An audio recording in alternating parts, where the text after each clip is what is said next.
আসসালামু আলাইকুম সবাইকে। ফজরের নামাজের পরে সকালবেলা যে একটা সুন্দর বাতাস, এটা আমি খুব মিস করি। যেদিন পারি না। আর যেদিন পারি সেদিন তো মাশাআল্লাহ আমার মনটাই অনেক ফুরফুরা থাকে।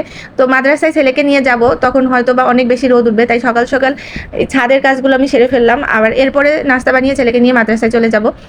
আর দিনে হয়তোবা তেমন একটা ছাদে আসা হয় না রোদের কারণে। তো মাদ্রাসা থেকে ফিরে দেখি আমার জন্য একটা সারপ্রাইজ গিফট আসছে, যেটা আমার সন্তান আমার জন্য অর্ডার করেছিল। তো আমি এটা পেয়ে ভীষণ আবেগতাড়িত হয়ে যাই। কারণ এত সুন্দর একটা কলম, কিন্তু এত দামি জিনিস আমি কখনোই পছন্দ করি না। তো ওকে ছোটবেলা থেকে আমি একটা জিনিস শিখিয়েছি যে একটা দামি জিনিস না কিনে তুমি এটা দিয়ে প্রয়োজনীয় জিনিসগুলো কেনো, তাহলে সেটা তোমার জন্য অনেক উপকার। তো আজকে আমি ওকে জিজ্ঞাসা করলাম যে তুমি আমাকে এই জিনিসটা কেন কিনে দিলা?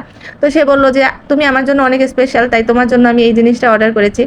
তো আমি সবসময় ওকে ছোটবেলা থেকে একটা জিনিসই বলেছি যে নিজের জন্য হোক বা সবসময় এভারেজ ভাবে থাকতে, এক্সপেন্সিভ কোনো কিছুই ব্যবহার না করতে। তো ফার্স্ট টাইম সে কোনো এক্সপেন্সিভ একটা জিনিস আমাকে গিফট করলো। আর আমি ভীষণ খুশিও হয়েছি। কিন্তু ওকে সবসময় আমি একটা জিনিসের মধ্যে রাখি যে বিলাসিতা করা যাবে না।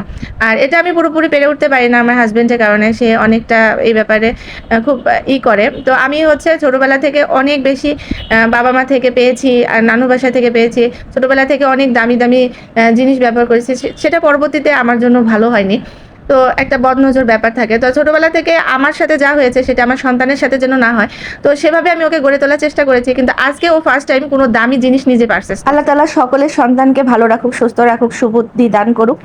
আর এখানে হচ্ছে আমি অনেকদিন পরে মিষ্টি সিঙ্গারা পেয়েছিলাম। একদম আমার ছেলের মাদ্রাসার পাশেই বেকারির দোকানে থেকে নিয়ে এসেছি। আর ওরা টাটকা প্রতিদিন মানে বানায়।